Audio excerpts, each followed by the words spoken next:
Bonjour à toutes et à tous, c'est Hermès, j'espère que vous allez bien, j'espère que vous avez apprécié la vidéo d'hier. On va faire une vidéo très importante aujourd'hui, je vais essayer de l'écourter et pas répondre à trop de questions parce que j'en ai une quand même que je voulais vraiment répondre. On répondra à la fin de la vidéo, j'ai tout vendu et je vais vous expliquer pourquoi.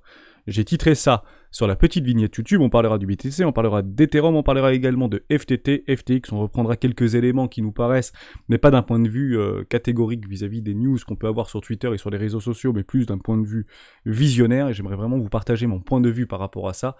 On commence maintenant.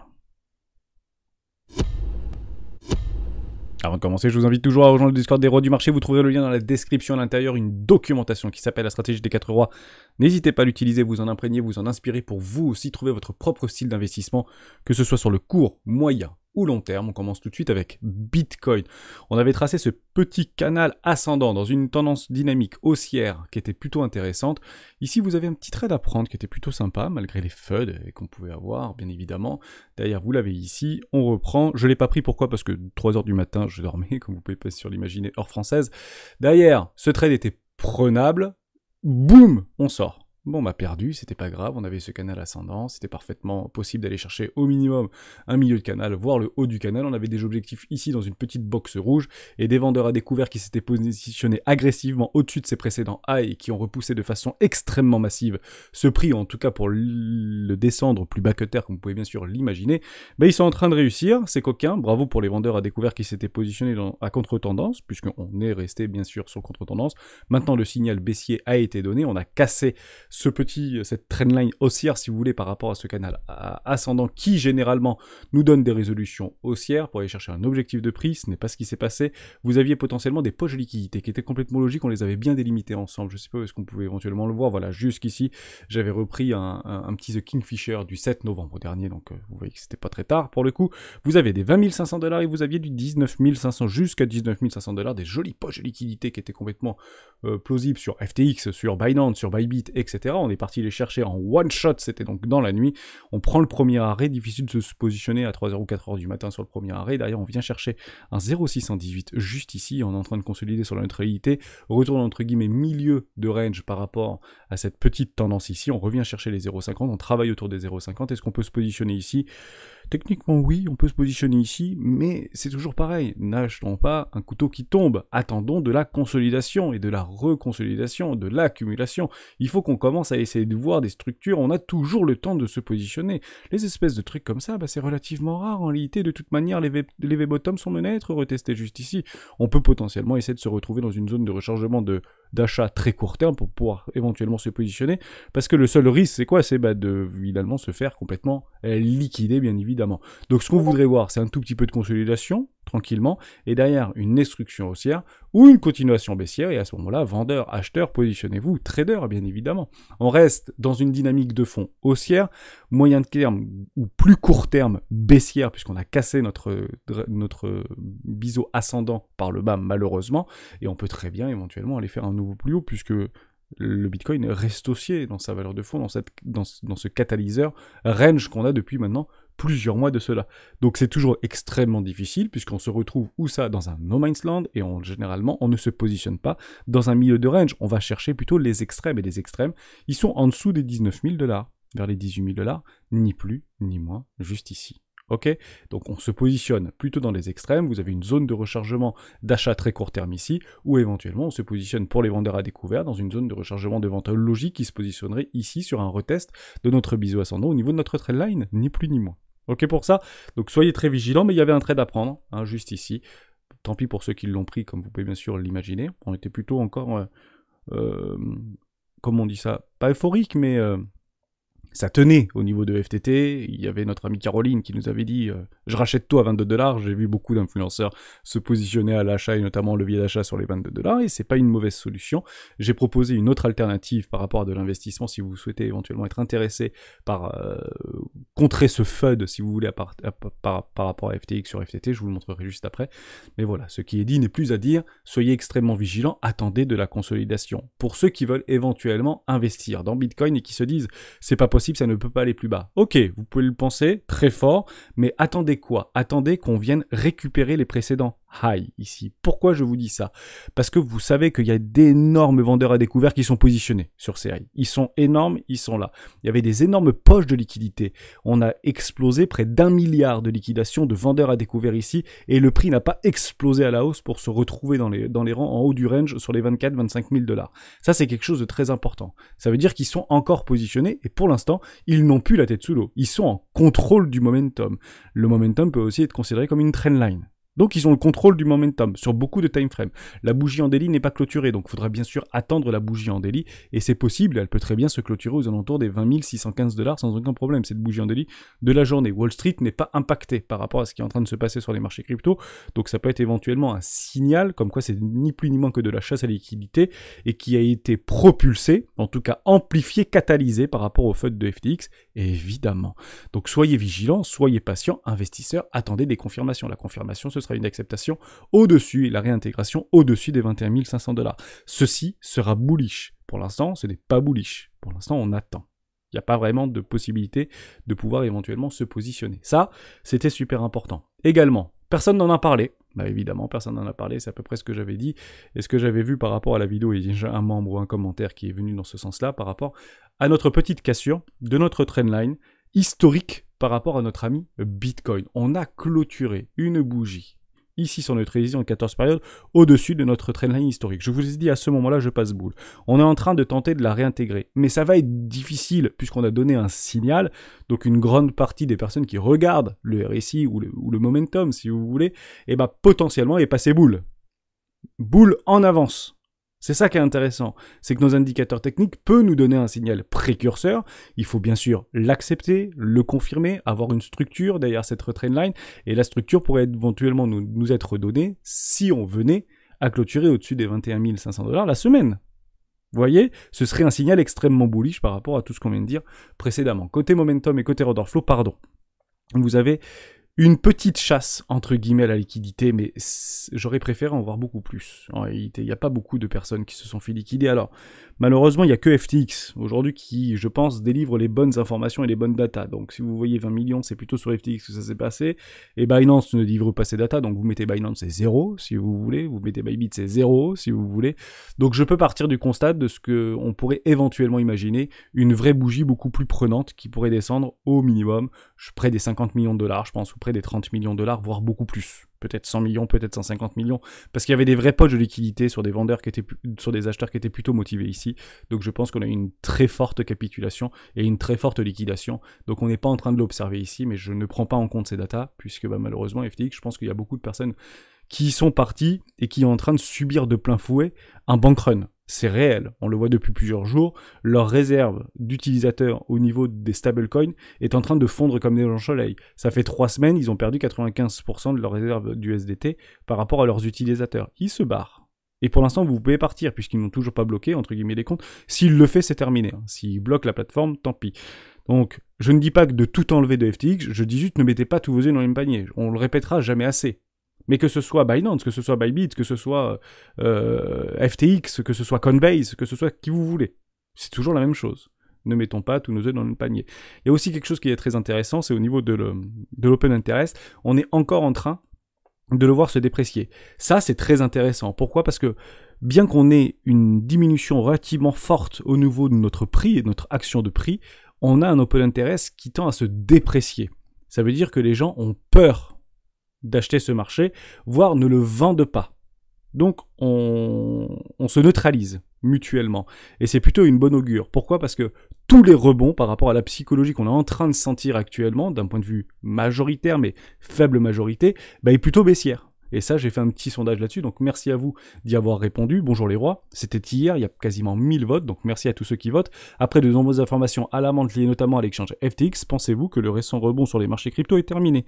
Non à 37%, donc c'est non, ça veut dire on va 24 000 $ ou plus, on va visiter le haut du range au minimum. Oui, retour en bas du range, 18 000 $ ou moins, 40% d'entre vous, il n'y a aucun avis, 23%. C'est intéressant de ne pas avoir d'avis tranché.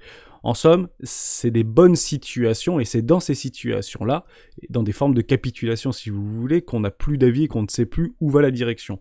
Dès lors, je le répète par rapport à ce qu'on est en train de voir, attendez bien vos confirmations.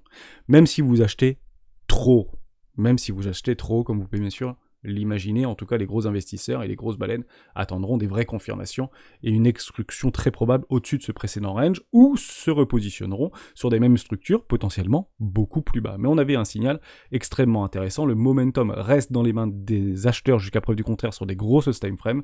Il faudra bien sûr attendre nos clôtures en weekly pour en savoir un peu plus. Voilà pour ça. On avait aussi des bloqueurs, on va pas les oublier parce que Ichimoku Kinkoyo j'aime bien l'utiliser. On va pas reparler de ces ranges, etc. Vous prenez Ichimoku Kinkoyo, pourquoi ça s'arrête? C'est très simple, en réalité, vous passez en daily et vous avez un magnifique bloqueur ici sur notre SSA qui a parfaitement fait support juste là au niveau des 19 360 $. Vous avez également un plat de Kinjun juste ici, c'est puissant. Ce sont des supports puissants qui sont cachés. Et on me pose souvent la question, quel est ton indicateur préféré? J'ai pas vraiment d'indicateur préféré, j'utilise beaucoup les retracements Fibonacci, mais ça va pas être considéré comme un indicateur technique, bien évidemment, mais plutôt pour chercher des zones et non pas des prix. Mais Ichimoku Kinkoyo est utilisé par beaucoup de personnes. Donc, si vous avez des doutes par rapport à une idée d'investissement, une idée de trade, si vous voulez voir des bloqueurs qui sont relativement puissants, Ichimoku Kinkoyo est extrêmement recommandé. Pourquoi? Parce que c'est utilisé par énormément de personnes. Et le but du jeu, c'est qu'un maximum de personnes voient exactement la même chose que vous à un moment donné de T. Faut pas tout le temps être à l'inverse de la majorité, ou pas forcément d'un point de vue investissement. Il faut vraiment essayer de se mettre dans le bateau parce que ceux qui vont acheter sur ces niveaux de prix, c'est la majorité. Après, à vous de prendre vos profits lorsqu'ils se présentent, bien évidemment, et de suivre vos setups de trading. Mais ne pensez pas toujours être, entre guillemets, contre la majorité ou contre le mouvement. C'est pas bon dans le trading ou dans l'investissement, bien évidemment. Donc ce bloqueur fait office de support, bien évidemment, on est plutôt content de l'observer, et on aimerait tout simplement essayer de voir une bougie en daily clôturée au-dessus des 20 483 pour récupérer cette SSB juste ici. En 4 heures, ultra baissier, on va pas se mentir, donc je pense que les scalpers et les intradés vont commencer à positionner des ventes ici, pareil au niveau de l'horaire, et au niveau du weekly, malheureusement, on est en train de passer sous notre Tenkan, me semble-t-il. Ouais, on réintègre en dessous notre Tenkan. Ça reste bien sûr baissier. On aimerait réellement clôturer au-dessus des 20 500 $. Si on clôture au-dessus des 20 500 $, c'est pas mauvais l'histoire. Mais pour l'instant, malheureusement, on ne peut que pas agir. Ceux qui sont déjà dans ce marché, rien à faire, bien évidemment, actuellement. Soyez patients. Tout simplement. Ça, c'était super important. On parle très rapidement de Ethereum, on voit à peu près la même chose sur Ethereum. Vous aviez des bloqueurs, hop, on va remettre tous nos indicateurs. Vous aviez ici un premier arrêt qui a parfaitement été défendu, me semble-t-il. On va reprendre aussi nos bottom de marché, top de marché, et on travaille quoi? Le premier arrêt. Tant que le premier arrêt tient, le plus probable, qu'est-ce que c'est de faire un nouveau plus haut. On est parti chercher toute la liquidité des acheteurs ici, un peu trop motivés. Parfait, on avait des déséquilibres, notamment en daily, qui est parfaitement été venu combler. Juste ici, un déséquilibre, parfait. Il y en a plus bas, bien évidemment, mais jusqu'à preuve du contraire, la liquidité a été prise. Si on voulait, entre guillemets, capturer un maximum de liquidité parce que ce marché est haussier, c'est exactement ce qu'il fallait faire, pour le coup.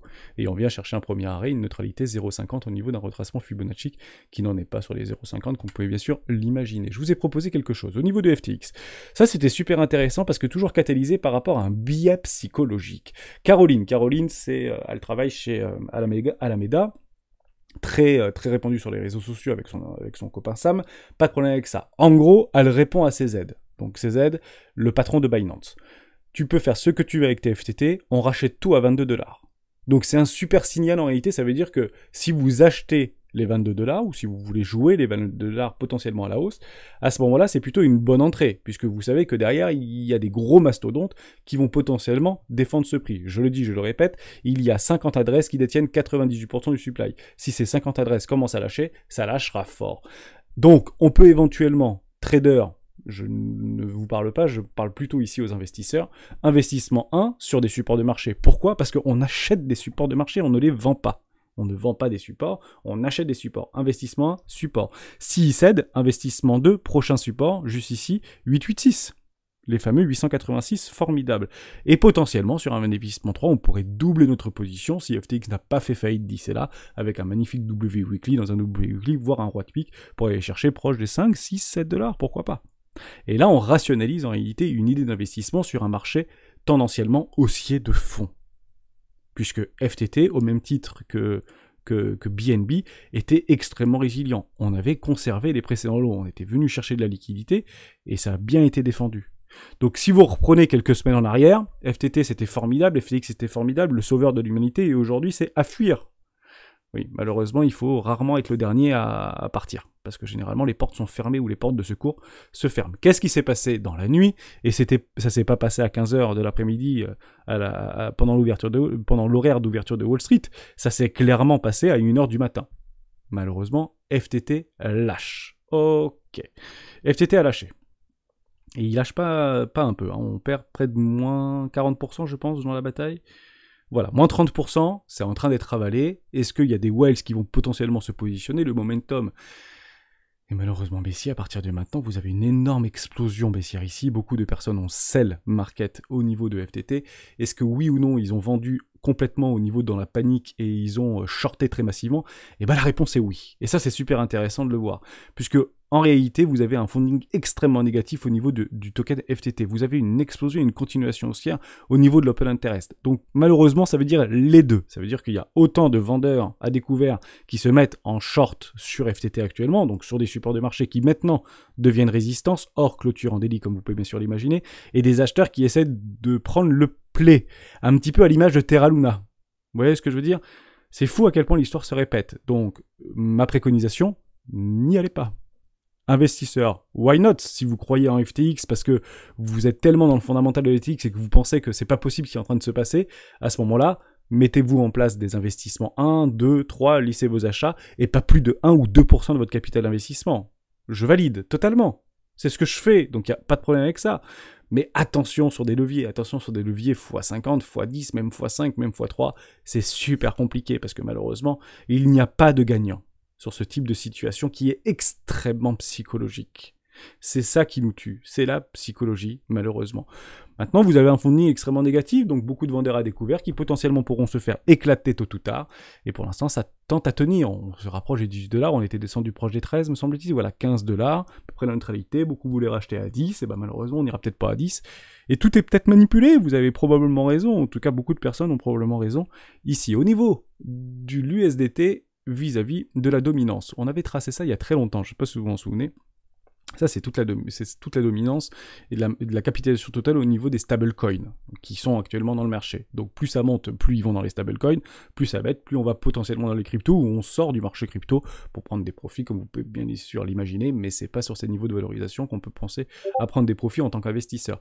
Bon, bah on avait cette trendline ici qui est historique en réalité, et je me suis dit, bah ici, ce serait peut-être pas mal de prendre une petite edge position. Bon, finalement, on n'est pas vraiment passé loin, à quelques micromètres ici, je l'avais pas touché, cette trendline ici, et bah c'était intéressant, pourquoi de l'observer. Donc on peut être dans une pattern, si vous utilisez la méthode de Wyckoff sur une espèce de pattern de réaccumulation pour pousser le truc plus haut que terre, ça peut être un peu compliqué, surtout pour les cryptoactifs, parce qu'on vivrait ici, si vous voyez quelque chose comme ça veut dire quoi? Bah ça veut dire Bitcoin à 12 000, hein, c'est clairement ce que ça veut dire. On avait ce petit canal ascendant ici, qui a été résolu par le bas, formidable, on peut prendre éventuellement des AB égale CD, vous allez chercher vos canaux, vous prenez du AB égale CD, et puis derrière, on peut éventuellement aller chercher juste ici, ce qui n'est pas complètement délirant, au niveau des 8%, au niveau de la market cap totale. Je ne sais pas comment c'est calculé, mais AB égale CD. Et ben, je suis dans cette optique-là, moi, personnellement. Je suis dans ce narratif-là. Pourquoi? Parce que jusqu'à preuve du contraire, on est bien en train de transformer des M-top dans des M-top, dans des M en daily, dans un énorme M en weekly sur la dominance au niveau des stablecoins. On peut éventuellement faire le pullback, on revient chercher des résistances qui deviennent support maintenant, et on repousse, tout simplement. Choisissez votre camp, toujours la même chose, mais techniquement parlant, c'est pas entre guillemets bullish qu'on est en train d'observer au niveau de la dominance du FTT, de l'USDT, pardon, et c'est à peu près la même chose sur le DXY qui continue entre guillemets à se déprécier. Et c'est intéressant ce qu'on est en train de voir. On galère un petit peu, hein. Il y a des vrais vendeurs ici, alors plutôt Forex, et puis on voit que l'euro-dollar est repassé au-dessus de la parité, donc dollar moins fort que l'euro jusqu'à preuve du contraire, même si dollar très fort, comme vous pouvez bien sûr l'imaginer, on est repassé à la neutralité des 1$, des 1 pour 1. Donc c'est intéressant de l'observer. On avait une poche de liquidité, des leviers ici d'achat qui étaient complètement possibles à aller chercher, notamment sur notre DXY par rapport au Forex, mais on peut continuer à le déprécier sans aucun problème. Sans aucun problème, et c'est plutôt bon signe. Si on commence à voir et on commence à perdre les précédents supports des 110, ce serait intéressant de voir comment va réagir le marché crypto, bien évidemment. Voilà pour ça. On continue avec quelque chose d'extrêmement intéressant.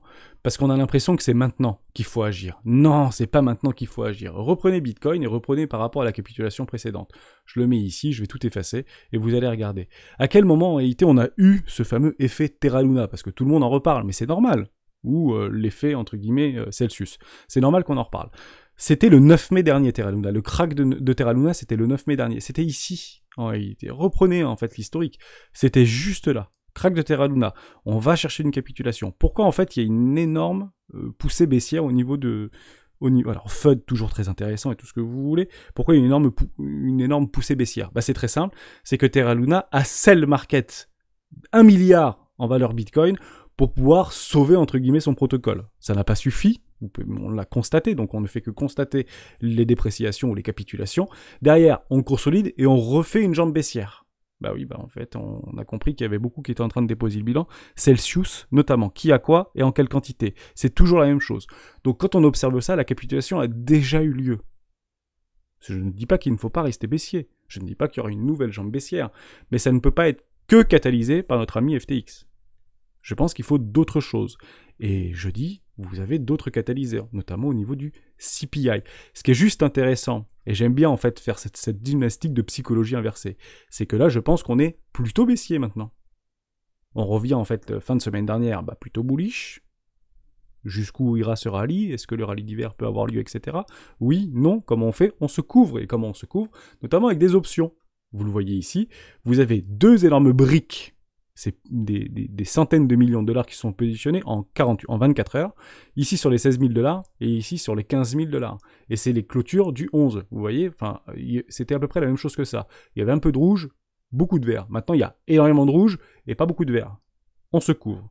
Les opérateurs de marché se sont jetés, notamment sur des rebits, sur des options pour pouvoir se couvrir. On protège nos positions. Pourquoi? Parce qu'on ne connaît pas l'avenir, et eux non plus ne connaissent pas l'avenir. Tout simplement. Donc ça, c'est intéressant. On a max paying price 20 500 dollars. Voyons ce qui se passe, tout simplement. Donc ça, c'était plutôt important d'en parler. Je finis juste au niveau du hash rate, parce qu'il y a des news qui sont passées plutôt intéressantes. Je vais essayer de le reprendre ici. Vous avez un taux de hash rate qui explose les plafonds. C'est sûr, c'est certain, la majorité des mineurs, enfin une grande partie des mineurs ne sont plus rentables. Le problème, c'est qu'ils n'ont pas d'autre choix que de continuer, puisqu'ils ont fait des emprunts colossaux pour pouvoir financer l'acquisition de machines qui, à l'époque, valaient entre 10 et 15 000 dollars par ASIC et aujourd'hui en vaut plutôt 2000 ou 2500. Mais ils ont des prêts derrière. Et il y a des grosses banques qui ont fait des prêts colossaux à des fermes de minage pour pouvoir miner du Bitcoin parce que super cycle des cryptoactifs. On se retrouve dans une situation où il y a une capitulation des mineurs qui n'a pas duré si longtemps que ça, et derrière un taux de hash rate alors que le prix du Bitcoin est en train encore une fois de se déprécier. On parle aujourd'hui d'à peu près 25% des mineurs qui sont au bord de la faillite. 25% des mineurs qui sont au bord de la faillite. Si ça arrive, qu'est-ce qui se passe? Je pense qu'ils ont quasiment liquidé l'intégralité de leur Bitcoin. Et s'ils n'ont pas tout liquidé encore, on peut avoir éventuellement une jambe baissière qui catalyseront une nouvelle baisse, potentiellement sur le mois de novembre, parce que c'est, je pense, une question de quelques semaines maintenant par rapport à cette purge finale au niveau des mineurs, puisqu'on ne peut pas avoir un hash rate aussi haut par rapport au prix du Bitcoin vis-à-vis de prix de l'énergie, parce que peu en réalité de gros mineurs qui sont historiques n'ont pas des prix bloqués. Et vu ce qu'on est en train d'observer par rapport à l'augmentation assez importante au niveau des hydrocarbures, ils vont se faire dégomax patate. Et en fait, ils ne sont plus rentables. Ils minent parce qu'ils n'ont pas le choix, mais ils ne sont pas rentables. La question, c'est si ça continue à durer, ils vont finir par capituler. Et on aura potentiellement, c'est pas dit et c'est pas une certitude qu'on ait une nouvelle jambe baissière au niveau du Bitcoin, mais s'il leur reste des Bitcoins, ça partira aussi avec. Il faut juste le savoir. Donc on parle à peu près de 20-25%. Vous avez une entreprise qui s'appelle Argos, juste là, blockchain. Je sais plus comment ça s'appelle, c'est Argos, me semble-t-il. Je sais plus. Arge, c'est où? Tout, obligation économie. C'est ça, je crois. Argos ressources. Oui, c'est ça. Non, c'est pas ça. C'est pas ARG? Je me rappelle plus. Argos. Ah si, c'est Argos. Je m'en souviens pas. Action. Je crois que c'est ça. Hein. Argos. Je le vois pas? C'est moi qui le vois pas? Ils sont déjà plus dans le game? Non, c'est pas ça. Je crois pas que ce soit ça. Si? Ça me parle pas. Mais non, c'est pas ça, c'est pas ça, c'est pas ça. Je sais plus où est-ce que je peux le retrouver. Argos. Où je l'orthographie très mal. Allons savoir. Bon, bref, en tout cas, son action est en train de se faire dégomax patatax, et eux sont apparemment au bord de la faillite, voire très au bord de la faillite. Et je vous en avais déjà parlé, ils avaient 2500 bitcoins en réserve, ils en ont plus que 500, et ça scellera market très probablement s'ils viennent à déposer le bilan, ou en tout cas pour sauver les dernières minutes, entre guillemets, de leur existence. C'est une entreprise anglaise qui ont des grosses fermes de minage un peu partout dans le monde. Bref, ça c'est super intéressant. Deuxième chose et dernière chose, par rapport à quand même des bonnes news qui sont en train de se passer sous nos yeux, Coinbase se fait démonter. Pourquoi? Parce que mauvais résultat financier. On l'a vu, c'est moins 7% par rapport aux revenus, c'est une surprise, nettement en dessous du consensus, et également au niveau de moins 2,24% vis-à-vis des bénéfices attendus sur une estimation. Elle s'est fait un petit peu dégommer, mais en parallèle, il y a notre ami Shopify qui continue, en tout cas le patron de Shopify, qui continue à investir massivement dans l'action Coinbase, parce qu'il y a des partenariats qui sont probablement en train de se sceller de façon extrêmement forte. Bitcoin et e-commerce, l'annonce de Shopify qui va faire convulser la SEC, donc c'était le 11 avril dernier. Donc aujourd'hui, c'est intéressant parce que Shopify, c'est 1,5 million d'utilisateurs, me semble-t-il, dans le monde qui utilisent un site e-commerce Shopify, et ils sont vraiment en voie de pouvoir proposer le paiement en Bitcoin et différents cryptoactifs. Je pense que ce sera scellé avec Coinbase, et c'est pour ça que les deux, en fait, s'achètent probablement mutuellement des actions.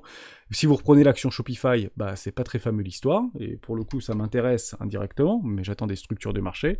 Juste ici, on est bien sûr dans une première classe, et Coinbase, je me suis déjà positionné sur un investissement 1 dedans, puisque c'était à peu près dans les ratios de mon PER que j'avais préalablement délimité. Je finis juste sur une question très intéressante. Mais avant ça, je vous montre juste un truc. Ça a été partagé par Benzu. Benzu, c'est le patron de Bybit. Grosso modo, je vous le traduis. Grosso modo, on a dumpé le BitDAO, donc le token BitDAO. Alameda a en possession dans leur réserve du BitDAO. Ils ont également du Solana et ça dump. En réalité, ils sont en train probablement de le sell market également. Or, il explique qu'ils ne respectent pas les engagements, comme quoi ils devaient bloquer du bit pendant 3 ans. Ils devaient ne pas vendre et ne pas vendre market, entre guillemets, du bit sur les 3 ans. Une information aussi très intéressante qui n'est pas passée inaperçue, que je vais répéter ici, si vous ne l'avez pas entendu. C'est pas des gentils. Les échangeurs ne sont pas des gentils personnages. Binance n'est pas un gentil. J'avais d'ailleurs fait une vidéo en ce sens-là pour dire cette personne n'est pas notre ami. En réalité, c'est une vraie volonté et c'est pour ça qu'on parle de manipulation de marché. Posez-vous la question, pourquoi CZ, Binance, n'a pas vendu OTC CFTT? C'est extrêmement simple à faire. C'est ce que font les institutionnels sur les gros volumes sur des gros volumes. Ils passent OTC. Ça ne passe pas sur les marchés financiers ou sur les marchés secondaires. Pourquoi ne l'a pas-t-il fait? Ils veulent le tuer, tout simplement. Ils sont pas copains. Donc on pense que c'est une bonne bande de pop qui prennent entre guillemets des coups ensemble le soir. C'est pas vrai. Ce sont des requins, et entre eux, le premier qui a une goutte de sang qui tombe, et c'est d'ailleurs Binance qui a repris une étude faite par je ne sais plus quelle chose, mais ça a été partagé partout, c'est Condex, je ne sais plus, qui a partagé cette étude-là, comme quoi la grande partie des réserves de Alameda étaient constituées de FTT à plus de je ne sais plus combien de milliards. Bref, la moindre goutte de sang qui tombe, on récupère la news et on balance le FUD. Et il va le faire, hein. Ne pensons pas qu'il va pas vendre ses 150 millions de FTT. Hein. Il va le faire. Que ça prenne plusieurs mois ou pas. Il n'y a aucun problème avec ça. Ceci dit, si ça prend plusieurs mois, il le vend déjà moins cher, ce qui est un petit peu dommage. Donc, c'est ce qu'on appelle les dommages collatéraux voulus. Je pense que Binance s'en fiche de ces 550 millions de FTT. Ce qu'il veut, c'est tuer FTX, qui est, sur les contrats futurs, le principal concurrent de Binance. C'est le numéro 2. FTX, même si moins d'utilisateurs, mais beaucoup de grosses baleines, encore une fois. Ça, c'est super important. Ok pour ça? Je réponds maintenant à la dernière question. Super important.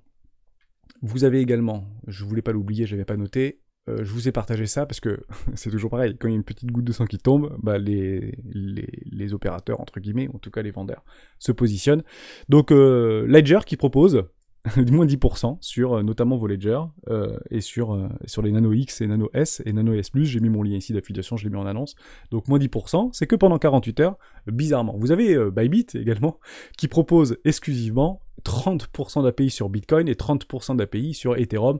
Donc c'est que pendant 3 jours, c'est juste pour le petit clin d'œil. Ça peut être rigolo. Mais voilà, en tout cas, ils se positionnent tous pour dire est-ce qu'on peut récupérer éventuellement des personnes de chez FTX. Je vous le dis, ne mettez encore pas une fois tous vos œufs dans le même panier. S'il propose ça, bon, c'est toujours marrant, c'est celui qui mettra le plus gros chiffre, etc., pour essayer d'attirer le chaland, c'est tout à fait normal. Ça veut pas dire que c'est de mauvais augure, hein, et c'est pas forcément malveillant. C'est très à l'américaine, en réalité, même s'ils sont pas américains, c'est singapourien, mais c'est toujours l'opportunité qui fait l'appât du gain, bien évidemment. Donc je trouvais ça plutôt chouette pour eux de proposer ce type de choses, donc c'est toujours à notre profit. De toute manière, le gagnant à la fin sera probablement l'utilisateur, comme dans souvent des cas, bien évidemment. On finit juste sur, je voulais pas l'oublier, je sais plus ce que c'était, oui, très important, je sais pas si j'en ai parlé, au niveau de Glassnode. Il y a eu quelque chose de remarquable qui s'est passé en l'espace de 48 heures, c'est juste ici. Vous avez 20 adresses qui se sont créées en 5 jours de plus de 10 000 bitcoins. Alors c'est pas créé, ça veut dire elles sont passées de 1000 à 9999 à plus de 10 000 bitcoins. Et ça, c'est relativement intéressant à observer. Est-ce qu'il y avait quelque chose qui s'est passé? Le FUD, encore une fois, sur une forme de manipulation de marché, mais en tout cas, ce qu'on voit, c'est que les grosses baleines ne vendent pas. Elles capturent. Elles capturent la liquidité. On est passé de 100 adresses, donc c'était ici de fin octobre, tout début novembre, une centaine d'adresses, à 120 adresses ici. Je vous donne ça comme un billet psychologique, bien évidemment, de plus. Deuxième chose, vous pouvez aller regarder par rapport au... Comment ça s'appelle? Par rapport au pourcentage balance exchange au niveau des échangeurs. Ça continue à baisser, ça latéralise un petit peu depuis plusieurs semaines. Donc je suis pas sur des grosses time frames, c'est pas très grave, on va très bien le voir ensemble. Binance, on voit que ça augmente tout doucement. Ok, donc ils récupèrent entre guillemets des bitcoins. Vous regardez FTX, et ça c'est dommage. Parce qu'ils sont en train de se faire dégommer. En fait, le bank run au niveau de leur exchange balance de Bitcoin a déjà commencé depuis très longtemps. En fait, depuis la capitulation qu'on a eue, ça continue, entre guillemets, à se barrer des échangeurs. Donc, est-ce qu'on aurait pu ou pas prédire ce qui était en train de se passer? C'est peut-être encore une fois une erreur de jugement ou une erreur de focus par rapport à notre visibilité qu'on a. On peut malheureusement pas tout regarder. Mais ça fait quand même plusieurs semaines que des probablement gros portefeuilles quittent et se barrent des échangeurs. Donc pour aller dans d'autres échangeurs, je ne dis pas complètement le contraire, mais aussi sur des hard wallets.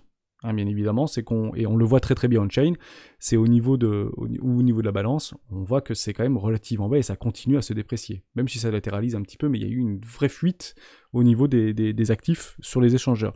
Notre problème, c'est toujours la même chose, c'est que le prix d'un actif est malheureusement donné sur les échangeurs, par arbitrage. On se met d'accord sur un prix par rapport à l'offre et la demande, cumulatif. Donc c'est pour ça qu'on utilise l'index, par exemple, de Bitcoin. Mais malheureusement, alors un Bitcoin égale toujours un Bitcoin, mais le réel prix se fait directement market sur les échangeurs. Et c'est ça qui est un petit peu compliqué. Donc oui, ça peut aller dans un sens comme dans l'autre, on peut péter à la hausse, parce que s'il y a une très faible, entre guillemets, quantité de Bitcoin actuellement sur les échangeurs, si d'un seul coup tout le monde décide d'en acheter d'un seul coup, ça peut monter extrêmement vite et extrêmement haut. Mais malheureusement, si tout le monde veut s'en débarrasser le plus vite possible, ça peut aussi tomber extrêmement bas et extrêmement vite, parce qu'il y a très peu de liquidité, comme vous bien sûr l'imaginez, ou très peu de supply actuellement sur les échangeurs. Donc c'est à la fois positif à la hausse, mais malheureusement aussi négatif à la vente, comme vous pouvez bien sûr l'imaginer. On finit juste sur un truc qui est très important. Je sais plus ce que c'était. Bref. Non, je sais plus ce que c'était. C'est à peu près tout ce que je voulais vous dire. On arrête là-dessus. J'étais un petit peu décousu, mais je voulais vraiment vous parler... Ah oui, très important. Pourquoi je vends tout? Bah oui, c'est un petit peu le titre de ma vidéo. On finit là-dessus. C'est un peu dommage de l'oublier. On m'a posé cette question en réalité dans le Discord il y a quelques jours, c'était ce week-end, et je voulais vraiment y répondre et vous le faire partager. Est-ce que ce serait pas intéressant de vendre pour acheter plus bas? Combien de temps ça fait qu'on a la vidéo? 33 minutes quand même. Bon, je vais essayer de l'écourter, je vous fais l'explication en 3 minutes. En réalité, je vous dis, ça ne fonctionne pas. Vendre pour acheter plus bas ne fonctionne jamais. Je vous explique pourquoi d'un point de vue purement psychologique. On va essayer de trouver une autre... Voilà, on va rester là-dessus. On va passer en weekly. Bon, à ce moment-là, lorsque vous vous dites ça, vous passez dans un acte d'achat. Vous voulez acheter du Bitcoin ou un actif financier. Mais on va rester Bitcoin. Pourquoi pas vendre du Bitcoin pour acheter du Bitcoin moins cher, plus bas, bien évidemment. À ce moment-là, lorsque vous vous dites ça, vous vous dites, je vais vendre parce que je pense que je vais aller potentiellement acheter beaucoup plus bas, ou je suis de toute manière dans l'engagement d'acheter du Bitcoin. Donc vous venez de vous créer le besoin. Et maintenant que vous vous êtes créé le besoin, c'est très difficile de l'enlever. Que se passe-t-il si le prix monte? Que se passe-t-il si le prix s'apprécie, alors que toutes les news et toutes les FUD en réalité sont pas bonnes? Qu'est-ce qui se passe si le prix monte? Bah en fait, vous vous êtes conditionné à acheter moins cher. Donc si vous avez vendu milieu de range ou si vous avez même vendu haut de range, vous êtes conditionné pour acheter moins cher. Mais le prix continue à monter. Le prix continue à monter. À quel moment vous vous dites « Ok, je me suis trompé, ça n'ira pas plus bas, donc j'achète ». À quel moment? Bah généralement au pire moment. Lorsque vous avez tout le monde qui dit « Ok, c'est parti, on vient de casser le premier arrêt, on est sur potentiellement edge opposition ici, mais on a cassé le premier arrêt, continuation haussière, c'est ultra bullish, objectif 60 000 $. Et quand vous allez vous voir plein de vignettes, entre guillemets sur YouTube, direction nouvel ATH en 3 mois, objectif AB égale CD 70 000 $, etc. Et ben en fait, vous allez racheter potentiellement au pire moment. Et si vous êtes toujours croyant par rapport à une forme de pullback, parce que beaucoup diront pullback et qu'on se retrouve dans une zone de rechargement, voire un nouvel ATH, à quel moment vous achetez nouvel ATH alors que vous avez vendu à 20 000 et vous vous retrouvez à acheter à 70 000? Parce que vous êtes conditionné à acheter. Vous êtes conditionné à acheter. Vous ne pouvez malheureusement pas vous permettre de dire, sur des niveaux de valorisation aux 19 750 $ à l'heure où je vous parle sur Bitcoin, de dire je vais vendre ici pour acheter plus bas. Vous allez acheter quoi plus bas? Vous allez acheter à 18 000? Vous allez acheter à 16 000?